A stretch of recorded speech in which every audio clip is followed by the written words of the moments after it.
everyone. In this video I'm going to show you how can you add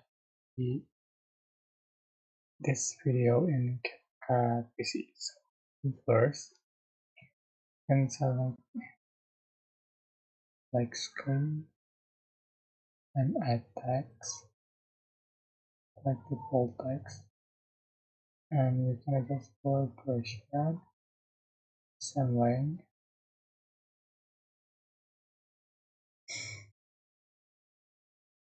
and after done, then we are just going to select the clips, right click and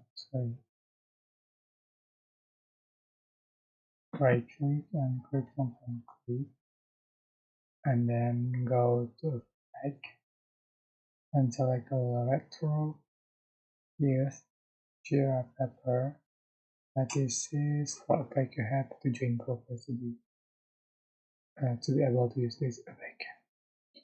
Alright, so that's how you can create Jira Pepper. I hope the tutorial was helpful for you. Don't forget to like, comment, share, and also subscribe. Thank you so much.